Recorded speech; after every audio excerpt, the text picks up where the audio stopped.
우울은 마음의 감기입니다. 매우 자주 경험하지만 우리를 매우 고통스럽게 하는 감정입니다.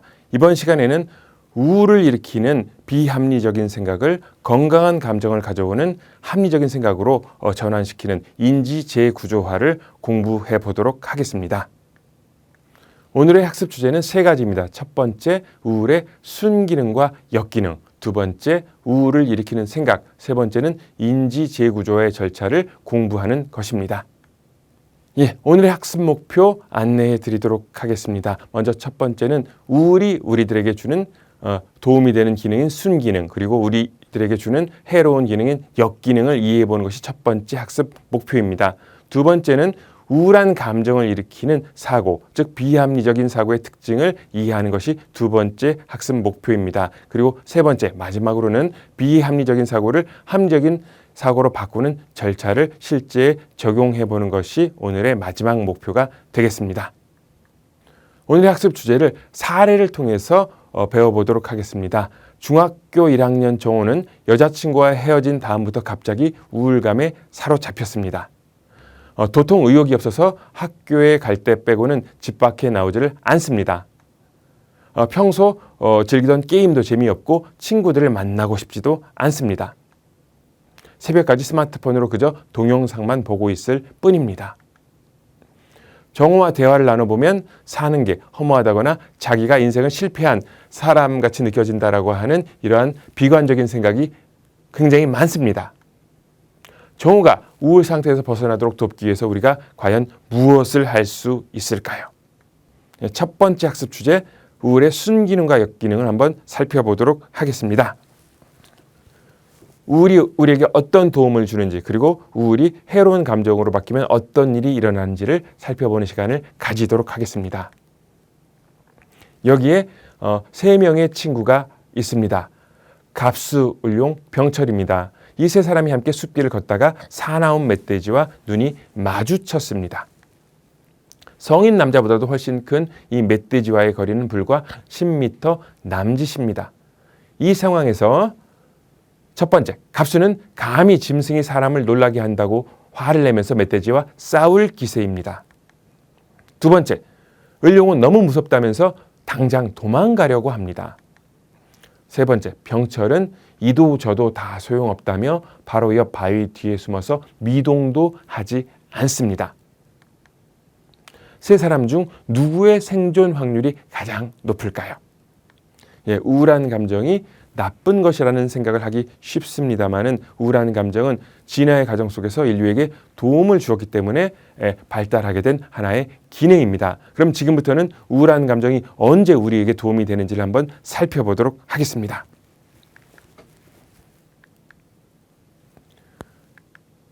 갑수가 느낀 분노의 감정은 두려움 없이 위험과 맞서 싸워야 생존 확률을 높일 수 있는 상황에서 반드시 필요한 감정입니다. 그리고 을룡이 느낀 불안의 감정은 위험으로부터 신속히 도주해야 안전을 도모할 수 있는 상황에서 꼭 필요한 감정입니다. 그리고 병철이 느낀 우울의 감정은 싸울 수도 도망갈 수도 없는 절박한 위기 상황에서 생존 확률을 높여주는 감정입니다. 결론적으로 말씀드리면 부정적 감정은 위기 상황에서 생존 확률을 높이는 행동을 취하도록 자극하는 도구라고 할 수가 있겠습니다.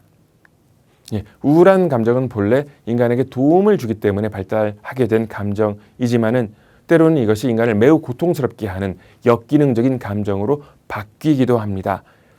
역기능적인 해로운 감정으로 바뀌었을 때 우울이 어떠한 모습을 가지게 되는지를 지금부터 생각해 보도록 하겠습니다. 먼저 언제 우울이 해로운 감정으로 모습을 바꾸게 되는지 살펴보겠습니다. 첫 번째로 우울의 강도, 빈도, 지속시간이 문제 해결에 요구되는 수준보다 훨씬 과할 때 우울은 우리를 고통스럽게 하는 감정으로 기능하게 됩니다. 그리고 우울한 감정의 도움을 필요로 할 만큼 위험하지 않은 상황에서 불필요하게 우울을 느낄 때 우울은 순기능보다 역기능, 즉 고통스러운 감정을 우리에게 주게 됩니다. 우울이 해로운 감정으로 모습을 바꾸면 인간의 인지, 행동, 신체에 어떤 부정적인 영향이 발생할까요? 인간의 감정, 인지, 행동, 신체는 하나의 시스템으로 연결이 되어 있습니다. 그래서 인지 측면에서는 머릿속에 비관적인, 부정적인 생각이 떠오르게 됩니다. 자기가 형편없는 인간이라던가 아니면 타인이 나에게 나쁜 행동을 하고 있다거나 또는 미래에 희망이 없다라고 하는 이런 부정적인 생각이 떠오르는 것을 막을 수가 없습니다. 뿐만 아니라 주의 집중을 할 수 없다거나 기억력이 떨어지는 문제가 발생하게 됩니다. 그리고 행동 측면에서는 의욕이 떨어져 가지고 해야 할 일을 뒤로 미루거나 사람들과의 접촉을 회피하는 일이 발생하기 쉽습니다. 그리고 신체 측면에서는 밤에 잠을 못 자는 일이 아주 가장 빈번하게 일어나는 현상입니다. 그리고 피로해지고 면역력이 떨어져서 항상 몸이 아픈 것처럼 느끼기가 쉽습니다.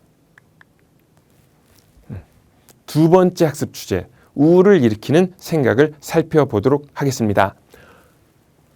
우울이라고 하는 것은 절박한 상황에서 발생하는 감정입니다. 그래서 어떠한 상황을 절박한 위기로 인식하는지를 살펴보는 게 첫 번째 체크 포인트이고, 두 번째로는 이러한 절박한 위기 상황에서 어떤 생각을 하면 우울한 감정을 느끼게 되는지를 이해해 보도록 하겠습니다.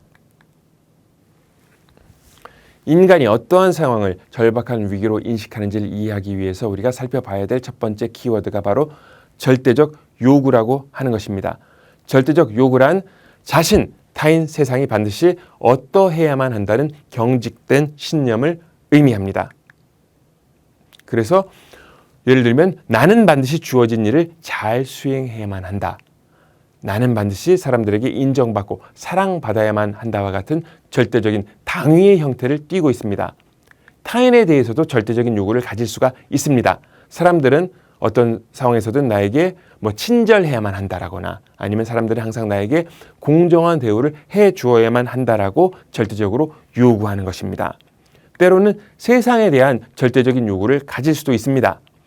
세상 일은 항상 반드시 내가 원하는 대로 되어야만 한다거나 또는 세상 일은 반드시 나에게 유리해야만 한다라고 생각하는 것이 바로 세상에 대한 절대적 요구의 이해가 되겠습니다.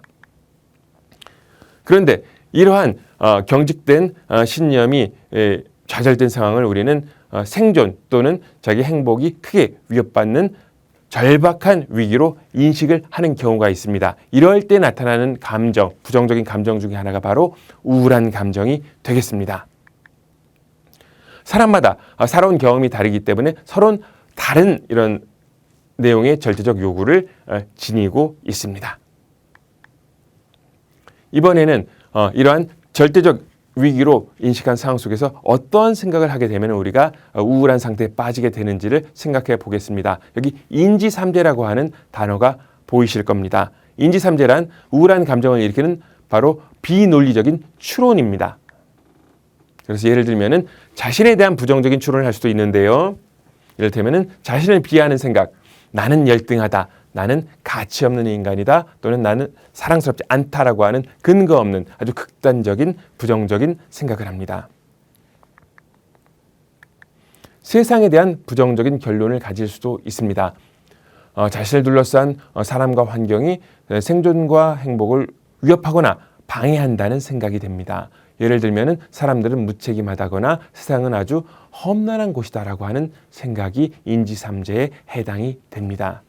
미래에 대해서 부정적인 결론을 내릴 수도 있습니다. 어떠한 노력을 해도 상황이 나아질 수 없을 것이라는 절망적인 예측입니다. 그래서 해봤자 잘 안 될 거야, 뭘 해도 소용없을 거야 라고 하는 생각이 머릿속에 떠오르게 될 때 우리는 우울한 감정을 느끼게 됩니다. 인지삼재는 절대적인 요구가 좌절된 절박한 위기 상황에서 이렇게 자신, 세상, 미래에 대해서 내린 극단적인 부정적인 결론을 담고 있습니다. 인지삼재는 현실을 실제보다 훨씬 더 부정적으로 바라보는 시각을 반영하고 있다는 것을 우리가 알 수 있습니다. 이번에는 인지 재구조화의 절차를 살펴보도록 하겠습니다. 인지 재구조화를 할 때에는 두 가지 작업을 우리가 해나가게 됩니다. 첫 번째로는 먼저 이 비합리적인 사고를 약화시켜 줘야 됩니다. 비합리적인 사고에 힘을 빼주는 작업, 이것을 우리는 논박이라고 부르는데, 이 논박에 대해서 공부하는 것이 첫 번째가 될 것입니다. 그런 다음에는 이 비합리적인 사고를 대체할 합리적인 사고를 구축하는 방법을 살펴보게 됩니다. 인지 재구조화라고 하는 작업을 지금부터 조금씩 설명해 보도록 하겠습니다. 여기 비합리적인 사고가 있습니다. 비합리적인 사고는 두 가지 요소로 구성이 되어 있습니다. 하나는 경직된 신념입니다. 이것은 아까 말씀드린 나는 뭐뭐 해야만 한다, 또는 타인은 뭐뭐 해야만 한다 라고 하는 절대적인 요구를 담고 있습니다. 그리고 비합리적인 사고를 구성하고 있는 또 하나의 요소는 비논리적인 추론이 되겠습니다. 아까 공부하신 인지 삼재가 이 비논리적 추론에 해당이 됩니다. 이런 비합리적인 사고를 하게 되면은 해로운 감정을 느끼게 됩니다. 그 중에 대표적인 것이 바로 오늘 공부하고 있는 우울의 감정입니다. 인지 재구조화를 할 때에는 이러한 비합리적인 사고에 힘을 빼주는 작업이 바로 첫 번째로 우리가 수행해야 될 작업입니다. 비합리적인 사고에 힘을 빼주는 이러한 작업을 우리는 논박이라고 부릅니다. 논박에는 크게 세 가지 종류의 논박이 존재합니다. 먼저 실증적 논박이라고 하는 것은 경험적인 증거와 비합리적인 사고를 대조해서 비합리적인 사고가 현실과 맞지 않다는 것을 증명해 내는 것입니다. 그 다음에 논리적 논박은 비합리적인 사고 속에 내포된 인과관계가 타당하지 않다라고 하는 것을 살펴보는 것입니다. 그리고 세 번째 기능적 논박은 비합리적인 사고가 자기의 목표 성취에 도움이 되지 않는다는 것을 깨닫도록 돕는 작업이 되겠습니다. 이렇게 해서 비합리적인 사고에 힘을 뺀 다음에는 합리적인 사고를 구축하는 작업으로 이행하게 됩니다.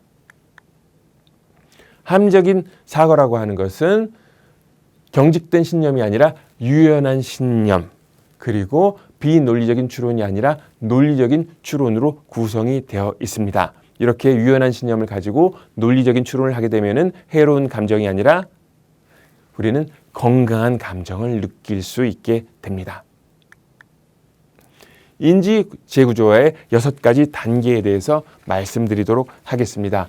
먼저 첫 번째는 해로운 감정적, 행동적 결과를 탐색하는 것입니다. 그리고 두 번째로는 이런 해로운 감정과 가장 직접적으로 연관되는 요소, 즉 문제 상황의 결정적 요소를 포착하는 작업이 진행됩니다. 그리고 세 번째 단계에서는 해로운 감정을 건강한 감정으로 바꾸는 목표 설정 작업이 수행됩니다. 그리고 네 번째 단계에서는 감정적, 행동적 결과가 바로 우리의 생각 때문에 발생했다는 것을 교육시키는 작업이 진행됩니다. 다섯 번째 단계에서는 이런 해로운 감정을 일으킨 비합리적인 사고가 무엇인지를 탐색하는 작업을 합니다. 마지막으로 6번째 단계에서는 비합리적인 사고를 논박해서 비합리적인 사고에 힘을 빼주는 작업, 그리고 나서는 이것을 대체할 합리적인 사고를 구축하는 작업이 진행됩니다. 그럼 지금부터 각 단계별로 어떠한 작업이 진행되는지를 우리 우울한 감정에 빠진 정호의 사례를 통해서 함께 살펴보도록 하시겠습니다. 첫 번째, 감정적, 행동적 결과 탐색을 살펴보겠습니다. 인지 재구조의 궁극적인 목표는 바로 해로운 감정을 건강한 감정으로 변화시키는 것이며 사고의 변화는 이 목표를 달성하기 위한 수단입니다. 해로운 감정을 잘 이해하려면 이에 수반하는 역기능적 행동을 함께 살펴보아야 합니다. 지금부터 대화를 살펴보시도록 하겠습니다. 오늘 무슨 이야기를 나누면 정호에게 도움이 될까?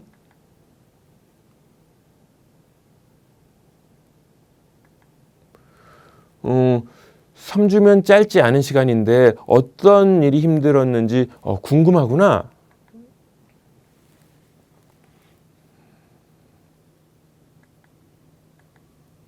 여자친구가 놀던 부분이 없어져서 허전한 감정을 많이 느꼈구나. 집 밖에 안 나갔다고? 그럼 집에서는 어떻게 지냈지? 핸드폰으로 뭘 했는지 물어봐도 될까?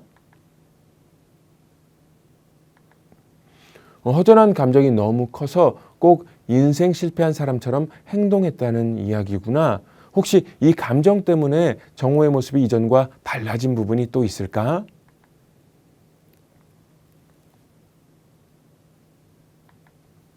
선생님이 잘 이해했는지 정리해보자.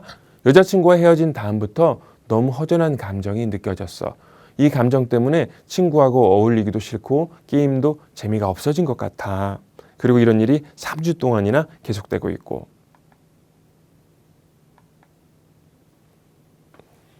예, 정호가 느끼고 있던 감정, 그리고 정호가 보여주고 있던 역기능적인 행동에 대해서 우리는 이해하게 되었습니다. 이제 두 번째로 해야 할 일은 이러한 역기능적인 부정적인 감정과 가장 직접적으로 연관된 요소, 바로 문제 상황의 결정적 요소를 포착하는 것입니다.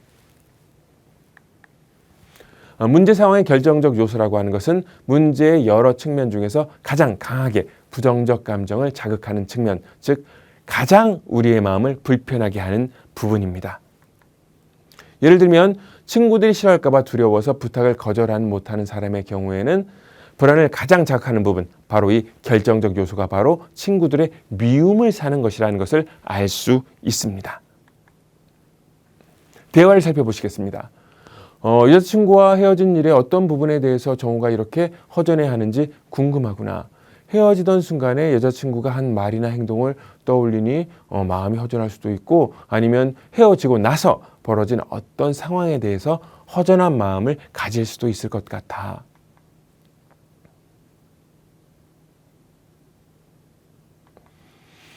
그날 카톡방에서 일어난 일 중에서 어떤 부분이 정호에게 가장 허전한 마음을 주었을까?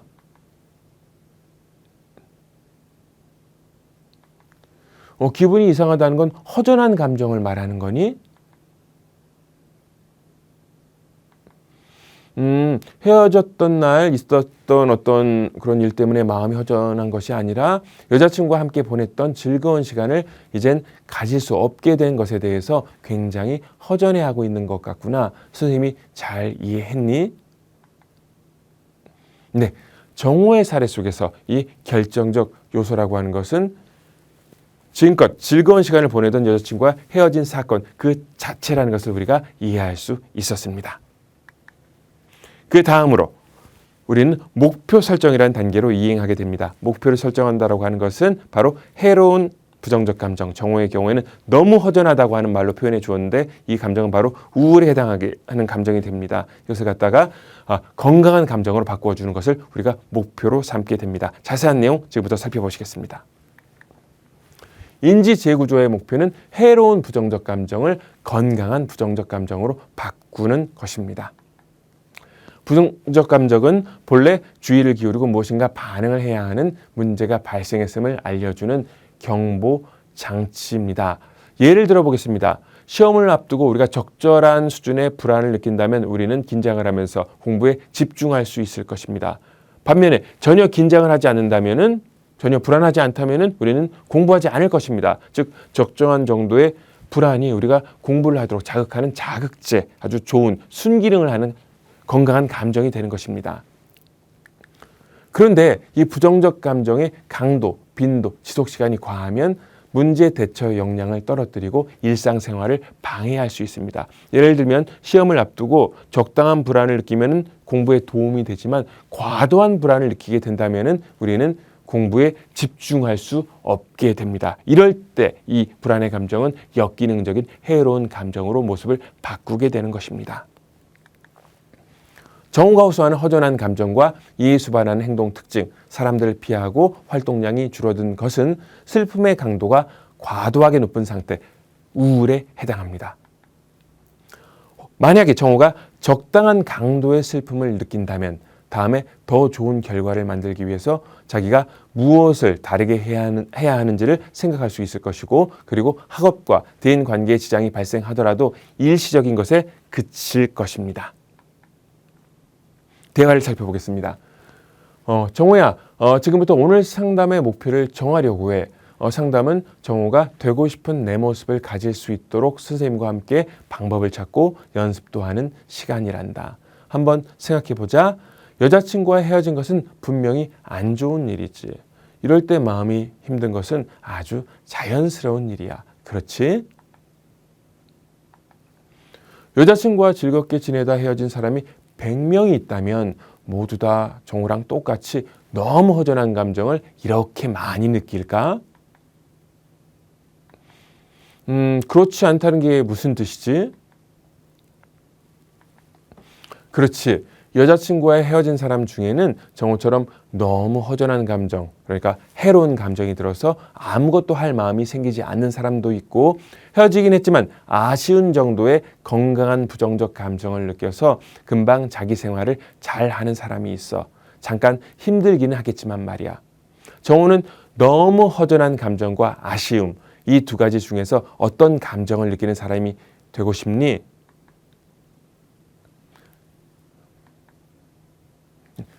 건강한 부정적 감정을 느끼는 것을 목표로 하는 것에 대해서 정우가 지금 동의를 해 주었습니다. 그 다음에 해야 할 일은 이 건강한 부정적인 감정이 정우에게 가져올 긍정적 효과를 검토하는 것입니다. 이를 통해서 정우가 목표를 성취하려고 하는 동기가 높아지도록 우리가 도와줄 수 있습니다. 너무 허전한 감정 대신에 아쉬움을 느끼게 되면 정호의 모습이 지금과 어떻게 달라지게 될까? 그건 정말 좋은 일이구나. 여자친구와 헤어진 것처럼 힘든 일에 대해서 부정적인 감정을 느끼는 것은 자연스러운 거야. 그런데 부정적 감정에는 두 종류가 있단다. 하나는 건강한 부정적 감정이고 다른 하나는 해로운 부정적 감정이야. 건강한 부정적 감정은 너무 강하지도 않고 금방 지나가는 거라 일상생활을 별로 방해하지 않는단다. 아쉬운 감정이 바로 그런 것이지. 그런데 해로운 부정적 감정은 너무 강하고 오랫동안 유지가 되어서 일상생활을 방해하게 돼. 너무 허전한 감정이 그랬던 것처럼 말이야. 상담은 해로운 부정적 감정을 건강한 부정적 감정으로 바꾸는 일이란다. 정호야, 너무 허전한 감정을 아쉬움으로 바꾸는 것을 오늘의 상담 목표로 정하면 정호에게 얼마나 도움이 될까?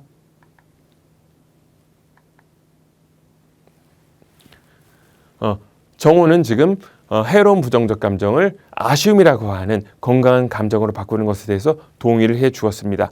그런데 이러한 해로운 부정적 감정이 과거에 일어난 어떤 사건 때문에 발생하는 것이 아니라 바로 현재 자신이 가지고 있는 비합리적인 생각 때문에 발생한다는 것을 정호가 이해해야만 우리는 정호가 행복해지도록 도와줄 수 있습니다. 왜냐하면 과거의 사건은 이미 일어난 일이고 우리가 더 이상 바꿀 수 없기 때문입니다.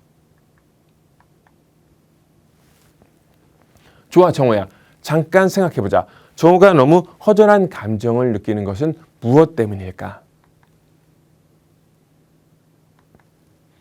그렇지 않단다. 여자친구와 헤어진 것에 대해서 정호가 지금 어떤 생각을 아주 굳게 지니고 있기 때문에 이만큼 허전한 감정을 많이 느끼는 것이란다.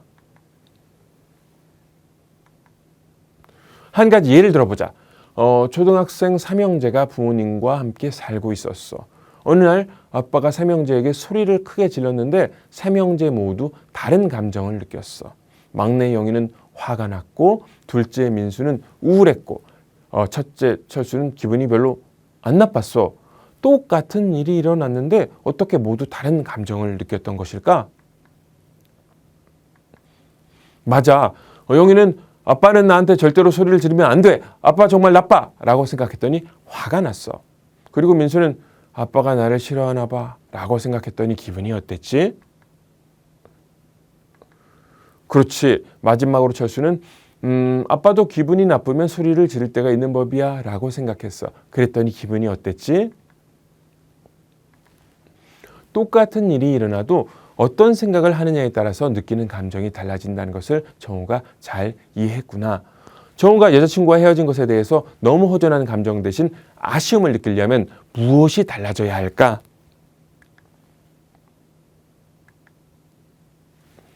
예, 정우는 이제 자기가 무슨 생각을 하느냐에 따라서 해로운 부정적 감정을 느낄 수도 있고 아니면 건강한 감정을 느낄 수도 있다는 것을 이해하게 되었습니다. 그럼 지금부터는 바로 어떤 비합리적인 생각이 정우에게 너무 허전한 감정, 즉 우울의 감정을 가져다 주었는지를 찾아보는 시간 가져보겠습니다.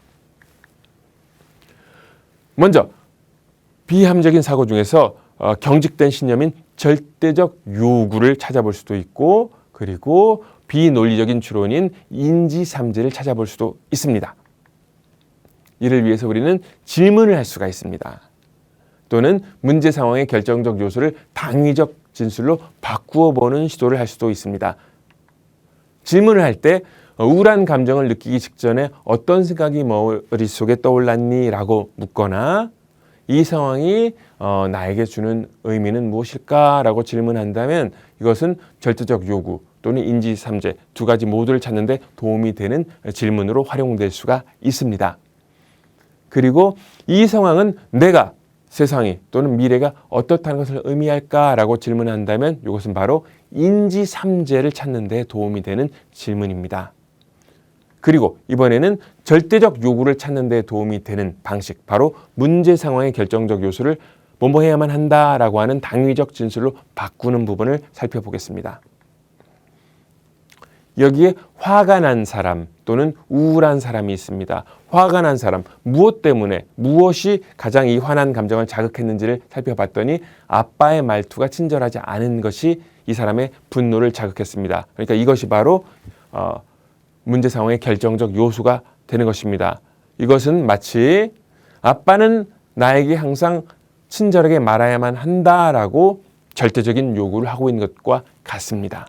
그리고 성적이 떨어진 것에 대해서 우울해하는 사람은 절대로 성적이 떨어져서는 안 된다라고 하는 절대적인 요구를 지니고 있다는 것을 우리가 알 수가 있습니다. 정화와의 대화로 넘어가겠습니다. 괜찮아. 아직 잘 이해가 되지 않을 수도 있어. 정우가 어떤 생각을 하고 있어서 너무 허전한 감정을 느끼는지 차근차근 살펴보자. 잠깐 상상하기 연습을 할 거야. 밖에 나가지 않고 집에만 있는 정우의 모습을 떠올려 보자. 마음이 너무 허전해. 그리고 아무것도 하고 싶지 않아. 상상이 되니 비합리적인 생각을 찾는 일은 결코 쉬운 작업이 아닙니다.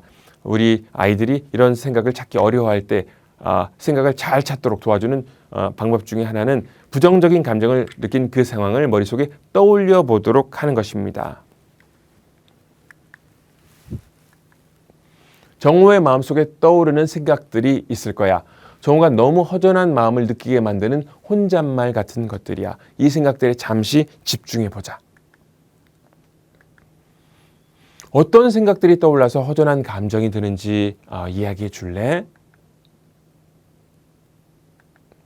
없어졌다는 게 무슨 뜻이지?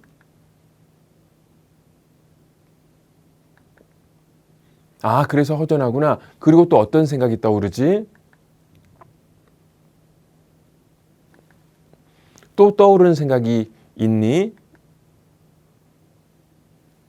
선생님이 두 가지 생각을 말해 볼게. 잘 듣고 어느 것이 너무 허전한 감정을 일으키는 생각인지 골라보렴. 바로 사고와 감정을 연결하도록 도와주는 질문입니다. 1번, 혜원이랑 함께 있는 것이 즐겁다. 그러니까 혜원이랑 절대 헤어지면 안 된다. 안 그러면 사는 게 허무하고 난 인생 실패한 사람이다. 2번, 나는 혜원이랑 함께 있는 것이 즐겁다. 하지만 혜원이와 헤어질 수도 있다. 그렇다고 해서 모든 게 허무해지는 것도 아니고 내가 인생 실패한 사람이 되는 것도 아니다. 나는 그냥 여자친구와 헤어졌을 뿐이다. 1번처럼 생각하면 어떤 감정을 느끼게 되지? 바로 사고와 감정을 연결하도록 도와주기 위한 질문입니다. 2번 생각이 뭐였는지 기억나니? 이렇게 생각하면 어떤 감정을 느끼게 될까?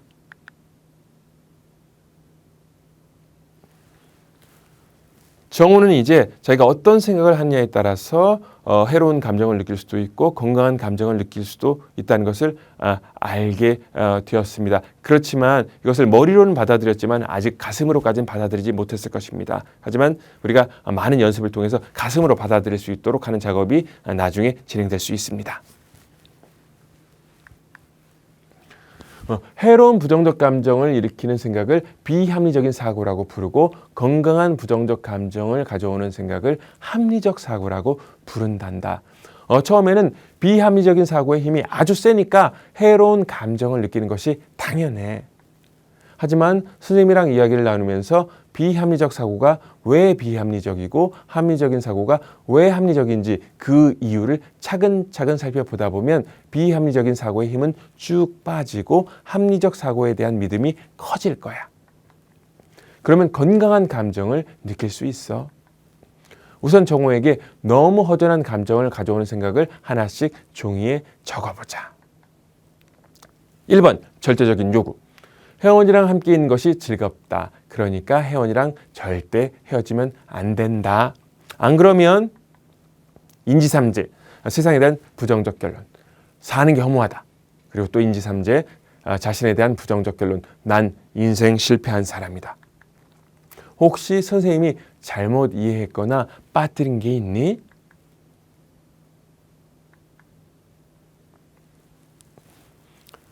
정호는 자신을 우울하게 만들었던 너무 허전한 감정을 느끼도록 만들었던 이런 비합리적인 생각을 찾아내었습니다. 지금부터는 이 비합리적인 사고에 힘을 빼주는 논박이라는 작업, 그리고 나서는 이 비합리적인 사고를 대체할 합리적인 사고를 구축하는 것을 살펴보겠습니다. 비합리적인 사고 속에는 절대적인 요구가 담겨 있습니다.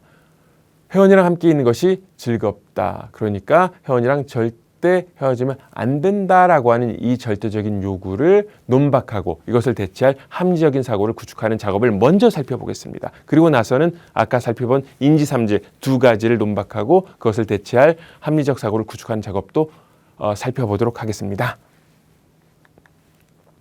먼저 실증적 논박을 시도하겠습니다. 이것은 경직된 신념이 여러 초점이 가 있는데 이것과 정반대가 되는 현실로 정오의 초점을 돌려주는 작업이 되겠습니다. 지금부터는 이 세 가지 생각을 하나씩 짚으면서 합리적인지 비합리적인지를 살펴보자. 먼저 첫 번째 생각이 세상의 현실과 일치하는지를 선생님과 고민해 볼 거야. 정호야, 혜원이랑 절대 헤어지면 안 된다고 했는데 사귀던 여자친구와 헤어지는 건 절대 일어날 수 없는 일이야? 아니면 자주 일어나는 일이야? 그렇지, 자주 일어나지. 여자친구와 사귀어 본 사람은 아마 다 여자친구와 헤어진 경험이 있지 첫사랑이랑 결혼하지 않으면 말이야. 혹시 여자친구와 보내는 시간이 즐거우면 절대로 헤어져서는 안 된다라고 정해놓은 법이 있니? 그러면 혜원이랑 절대 헤어지면 안 된다는 정호의 생각은 세상의 현실과 얼마나 일치하니?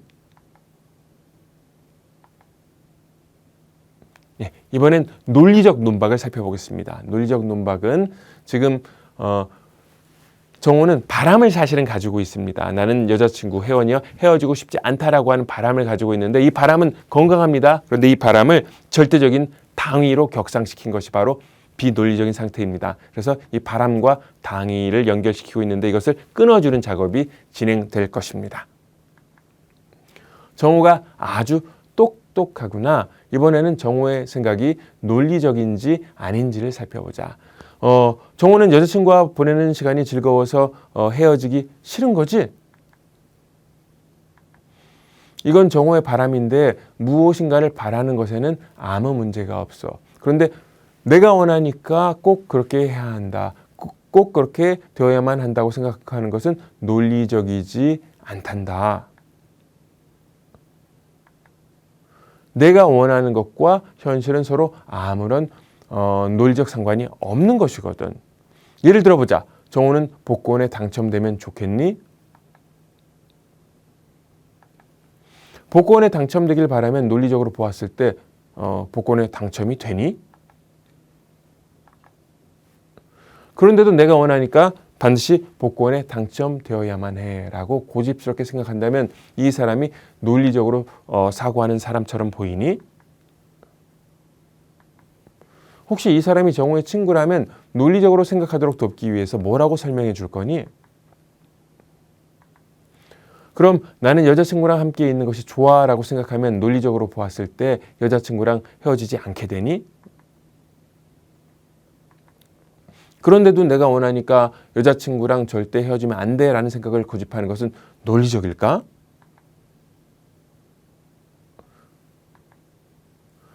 마치 그게 정호의 의무인 것처럼 들리는구나.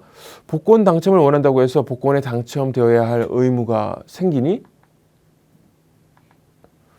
혹시 정호의 친구가 내가 원하니까 여자친구랑 절대 헤어지면 안 돼라고 생각한다면 논리적 관점에서 뭐라고 설명해 줄 거니? 아까 복권에 대해서 정호가 선생님한테 설명해 준 말 속에 이미 정답이 있는 것 같구나. 정호가 참 똑똑하구나. 내가 원하는 것과 현실은 아무 상관이 없는데 그것이 마치 상관이 많은 것처럼 내가 원하면 꼭 그렇게 되어야만 하는 것처럼 그게 누군가의 의무인 것처럼 착각하는 것이 비논리적인 생각이란다. 이제 이해가 좀 되니? 내가 바라는 유리한 삶의 조건과 세상의 현실과는 아무런 연관성이 없습니다. 그럼에도 불구하고 이것이 반드시 원하니까 내가 원하니까 그렇게 되어야만 한다라고 생각을 할 때 인간은 인생의 상당 부분을 불필요하게 분노하면서 지내게 됩니다. 예를 들어 보면은 내가 원하니까 내일 날씨가 반드시 좋아야만 한다라는 식의 생각을 하는 사람은 평생 불필요하게 분노를 많이 느끼면서 살게 될 것입니다. 이번에는 기능적 논박을 시도해 보도록 하겠습니다. 정호가 가지고 있는 내가 혜원이랑 지내는 시간이 즐거우니까 절대 헤어져서는 안 된다라고 하는 이런 경직된 신념이 정호에게 얼마나 도움이 되었는지 손해가 되었는지를 생각해 보도록 함으로써 이 비합리적인 생각에 힘을 빼주는 작업이 기능적 논박입니다. 이번에는 정호의 생각이 자신에게 도움을 주는지를 살펴보자. 혜원이랑 함께 있는 것이 즐겁다. 그러니까 혜원이랑 절대 헤어지면 안 된다라는 생각이 정호 자신에게는 어떤 영향을 주었지? 좀 더 구체적인 이야기가 듣고 싶구나. 이 생각이 정호에게 도움은커녕 손해만 끼쳤구나. 예. 이번에는 합리적인 사고를 구축하는 작업을 소개하도록 하겠습니다.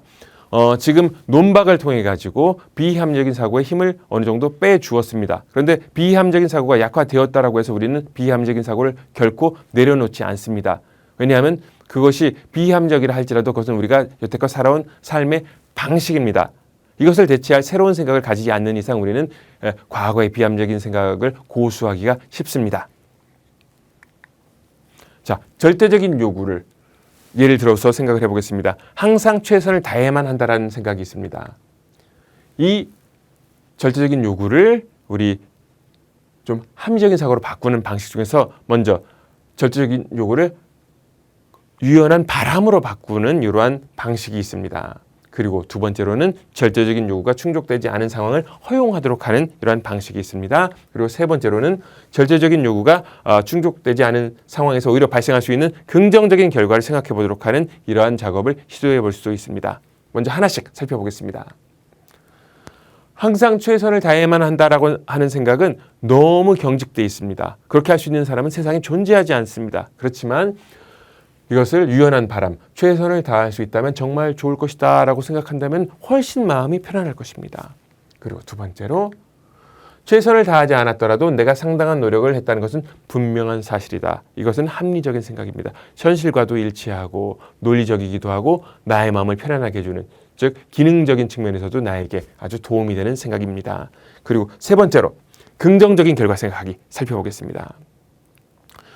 최선을 다하지 않는다면 지금보다 여유롭게 살 수 있을 것이다. 이런 생각을 아마 해보지 못했을 것입니다. 한번 볼까요?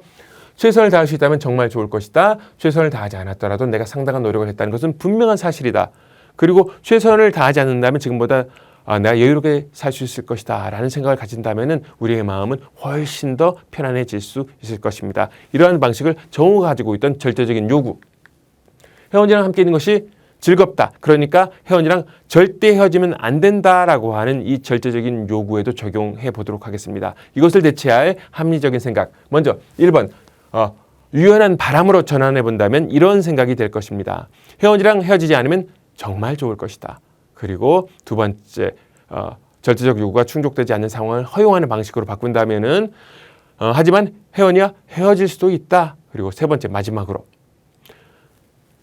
혜원이와 헤어진 일을 극복하면 나는 더 성숙한 사람이 될 것이다.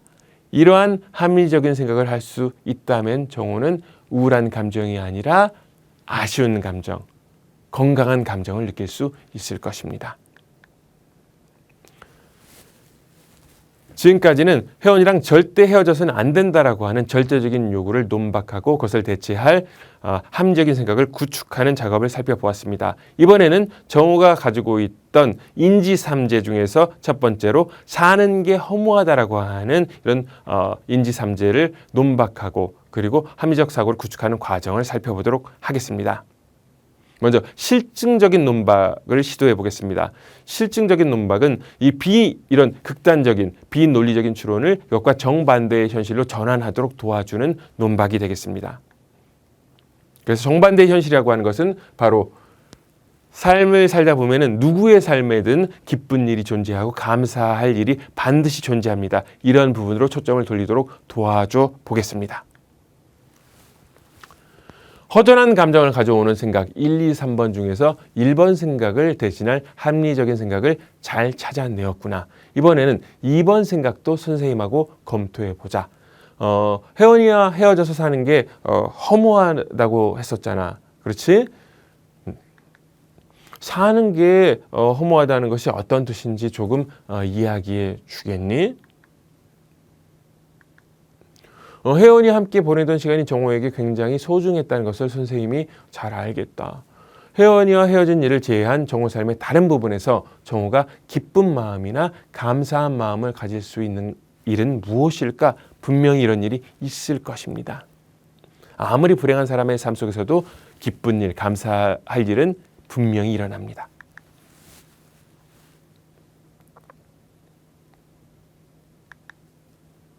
한정판 정우가 가지고 싶었구나. 정말 좋았겠다. 또 정우 삶의 어떤 부분에서 기쁜 마음, 감사한 마음이 들었을까?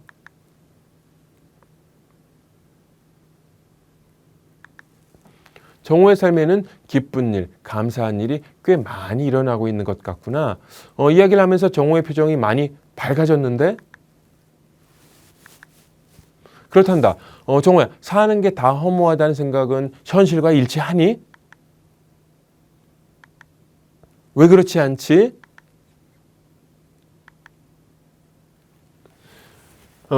정우는 이제 사는 게 허무하다고 하는 자신의 생각이 현실과 일치하지 않는다는 것을 알게 되었습니다. 그 다음에 해야 될 일은 이러한 생각이 비논리적임을 깨닫도록 도와주는 것입니다.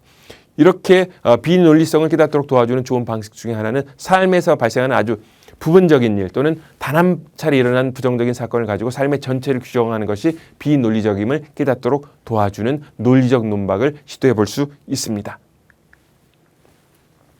맞았어. 그럼 이번에는 논리적 측면도 살펴보자.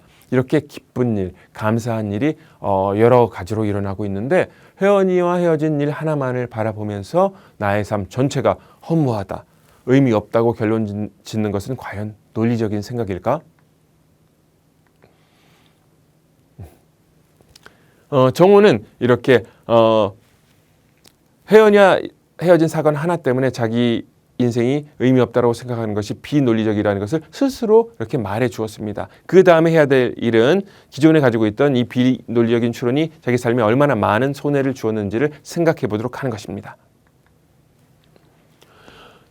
나쁜 점 하나만 보고 전체가 나쁘다고 말하는 것은 전혀 논리적이지 않지. 그런데도 사는 게 허무하다는 생각을 계속 쥐고 있으면 정호에게 이익일까? 손해일까?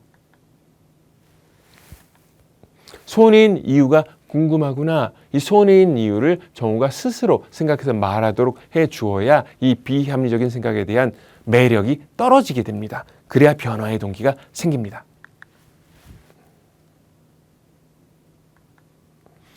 혜원이와 헤어졌기 때문에 사는 게 허무하다는 생각은 현실과도 일치하지 않고 논리적이지도 않고 도움도 되지 않는구나. 그러니까 이건 어떤 생각이지? 이번에는 사는 게 허무하다라고 하는 이 비합리적인 생각을 대체할 합리적인 사고를 찾아보도록 하겠습니다.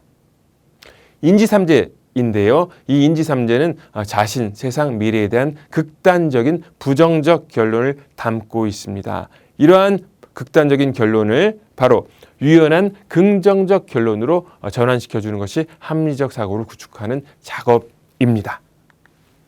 예를 들어 보겠습니다. 나는 제대로 하는 게 없다라고 하는 극단적 결론을 내린 사람이 있습니다. 이런 사람의 경우에는 나는 가끔 일을 굉장히 잘 처리한다라고 하는 유연한 긍정적 결론에 도달할 수 있다면 마음이 보다 편안해질 것입니다. 그리고 이 생각은 현실과도 일치합니다. 우리 모두는 가끔은 일을 굉장히 잘 처리합니다.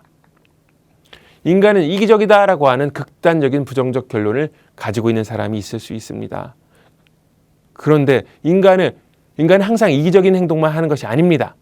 항상은 아니지만 인간은 종종 매우 이타적인 행동을 한다. 이 생각은 현실과 일치하고 그리고 논리적이고 우리의 마음을 편안하게 해주는 도움이 되는 합리적인 생각입니다.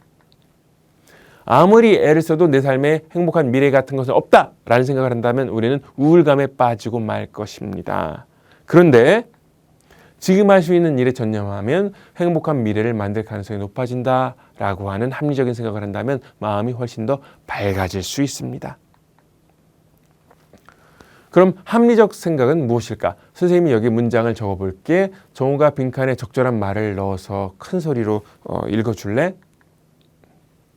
혜원이와 헤어진 일은 아쉽지만 내 삶에는 뭐뭐가 많다. 합리적 사고를 구축할 때는 아이 스스로 생각해내도록 하는 것이 굉장히 좋습니다. 그렇지만 우리가 처음에 이렇게 상담을 할 때는 선생님이 도와주는 것도 하나의 방법이 될 수 있습니다.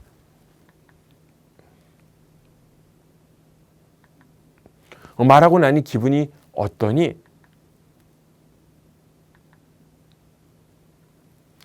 이번에는 정호의 인지삼재 두 번째, 나는 인생 실패한 사람이다라고 하는 자신의 일을 비하하는 생각을 건강한 생각으로 바꾸어주는 그런 작업을 살펴보도록 하겠습니다.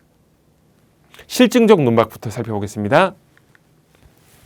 비논리적인 추론을 정반대의 현실로 이렇게 전환하는 작업 진행해 보겠습니다. 자기 비하적인 생각의 경우에는 자신이 유능하며 사랑받고 있다는 증거로 초점을 돌리는 시도가 진행될 수 있습니다. 이제는 3번, 혜원이와 헤어졌기 때문에 나는 인생 실패한 사람이라는 생각도 검토해 보자. 먼저 이 생각이 현실과 일치하는지를 살펴볼 거야. 비록 혜원이와는 헤어졌지만 내가 잘하는 것은 무엇일까? 분명히 있을 것입니다.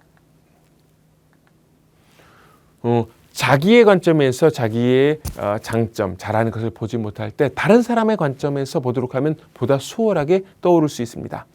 정우의 친구들은 정우가 무엇을 잘한다고 할까? 미술학원에 다녀서 그림을 잘 그리는구나. 친구들은 또 정우가 뭘 잘한다고 할까? 다른 사람 고민을 들어주는 게 쉬운 일이 아닌데 정우가 대단하구나. 정우를 잘 아는 사람들은 예를 들면 친구, 가족, 선생님은 정우의 장점이 뭐라고 할까? 그 사람은 뭘 보고 그렇게 생각을 했을까?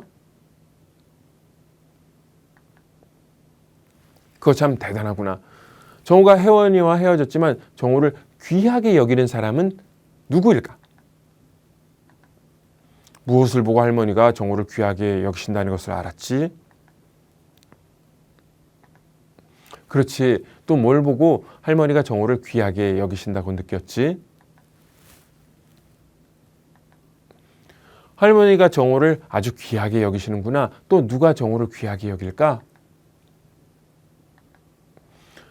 언제 우리 엄마가 나를 귀하게 여기시는구나 하고 느꼈지? 잠깐 정호 앞에 놓여있는 현실을 정리해보자. 정호는 혜원이와 헤어졌어. 하지만 미술도 잘하고 남의 이야기도 잘 들어주고 끈기가 있구나. 그리고 할머니와 엄마는 정호를 아주 귀하게 여기고 계시고, 내가 인생 실패한 사람이라는 생각이 이런 현실과 일치하는 정확한 생각이니?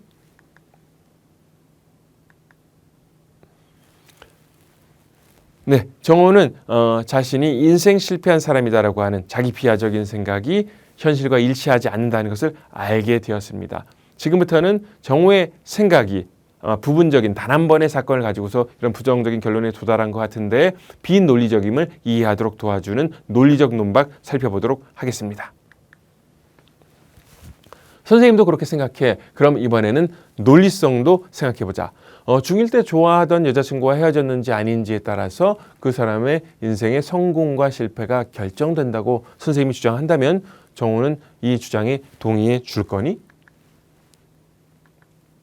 어째서 그렇지? 정호가 지금 말해준 생각, 그냥 여자친구랑 한번 헤어진 것뿐인데 그것 가지고 인생 실패까지는 안 갈 것 같아요. 이것이 바로 합리적인 생각입니다. 부분적인 것을 가지고서 자기 삶 전체를 규정하는 것은 분명히 비논리적이기 때문에 바로 정호의 이 생각, 합리적인 생각, 정호 스스로 찾아내어 주었습니다. 이번에는 정호가 가지고 있던 자기 비하적인 비논리적인 추론이 자기에게 손해가 되었음을 생각하도록 하는 기능적 논박 살펴보겠습니다. 정호가 합리적 생각을 제대로 말해 주었구나. 아주 훌륭하다. 혹시 고집스럽게 자기가 인생 실패자라는 비합리적인 생각을 계속 가지고 살면 어떤 이익이 생길까? 정호는 방금 말해준 합리적 생각과 자기가 인생 실패자라는 생각 중에서 어떤 생각을 가지고 살 거니? 예. 지금 물어본 것과 같이 합리적인 생각과 비합리적인 생각 두 가지가 있을 때 어느 생각을 가지고 살 것이냐는 질문을 하면은 거의 모든 아이들은 합리적인 생각을 선택합니다. 왜냐하면 그것이 자기 삶에 더 큰 도움을 가져다 주기 때문입니다. 자, 정리해 보겠습니다. 정호가 가지고 있던 비합리적인 사고, 먼저 절대적인 요구로서 혜원이와 함께 있는 것이 즐겁다. 그러니까 혜원이랑 절대 헤어지면 안 된다라고 하는 생각을 하고 있었습니다. 그리고 지금 현재 헤어졌기 때문에 나는 사는 게 허무하다. 난 인생 실패한 사람이다 라는 생각을 하면서 해로운 감정, 즉 우울의 감정을 느끼게 되었습니다. 그런데 이러한 비합리적인 사고를 합리적인 사고로 우리가 전환하는 작업을 했습니다. 절대적인 요구는 혜원이와 헤어지지 않으면 정말 좋을 것이다. 하지만 혜원이와 헤어질 수도 있다. 혜원이와 헤어진 일을 극복하면 나는 더욱 성숙한 사람이 될 것이다 라고 하는 유연한 신념으로 전환을 시켜주었습니다. 그리고 사는 게 허무하다라고 하는 이런 부정적인 극단적인 결론의 경우에는 혜원이와 헤어진 일은 아쉽지만 내 삶에는 기쁜 일이 많다라고 하는 이런 합리적인 사고로 전환해 주었습니다. 그리고 난 인생 실패한 사람이다라고 하는 비합리적인 생각은 나는 그냥 여자친구하고 한 번 헤어진 것뿐이다. 이것 가지고 인생 실패자가 되진 않는다. 지금 합리적 사고 이 세 가지를 살펴보면은 이 세 가지 모두 다 현실과 일치하고 논리적일 뿐만 아니라 정호에게 도움을 가져다 주는 생각임을 알 수 있습니다. 이런 합리적인 생각을 온전히 내 것으로 가질 수 있다면 정호는 건강한 감정을 느끼면서 건강한 생활을 영위해 나갈 수 있을 것입니다. 예, 심화 질문 살펴보겠습니다. 여러분들이 가장 자주 느끼는 부정적인 감정은 무엇입니까? 그리고 이 감정은 어떤 절대적 요구와 연관되어 있는지를 생각해 보면 좋겠습니다. 그리고 자신의 절대적인 요구가 비합리적인 것이라는 것을 깨닫도록 이끄는 질문 세 가지를 만들어 보았으면 좋겠습니다. 수업 시간에 공부한 실증적, 논리적, 기능적 논박을 떠올려 보시면 도움이 될 것입니다. 그리고 자신의 절대적 요구를 대체할 유연한 합리적 사고를 한 가지 생각해서 적어 보겠습니다. 예를 들면은 흠이 좀 있어도 일은 잘 돌아갈 수 있어 라는 유연한 생각은 완벽주의로 고통받는 사람에게 마음의 여유를 가져다 줄 것입니다. 추천 활동 안내해 드리겠습니다. 합리적 사고 선물하기라고 하는 조별 활동을 시도해 볼 수 있습니다. 첫 번째로 심화 활동에서 찾아낸 자기의 절대적 요구 및 이와 연결된 부정적 감정을 한 명씩 돌아가면서 발표합니다. 그리고 나서는 모두가 발표를 마친 다음에 각 발표자의 절대적 요구를 대체할 유연한 합리적 사고를 조원 전체가 함께 브레인스토밍을 해봅니다. 여기서 주의할 점이 있습니다. 합리적 사고는 근거 없는 긍정적인 생각이 결코 아닙니다. 합리적인 생각은 현실과 일치하고 논리적이며 유익한 결과를 가져오는 생각입니다. 추가 학습 자료. 삼성서울병원 우울증센터 홈페이지를 방문해서 우울증 자가진단을 해보면서 내 우울의 수준을 평가해보면 좋겠습니다. 그리고 인지 재구조화를 실제로 면담 장면을 통해서 공부해 볼 수 있는 인지행동치료 또는 합리적 정서행동치료의 동영상을 찾아봐서 공부해 보시면 크게 도움이 될 것입니다. 여러분들 여기까지 해서 인지 재구조화 공부해 보는 작업 마치겠습니다. 수고 많으셨습니다.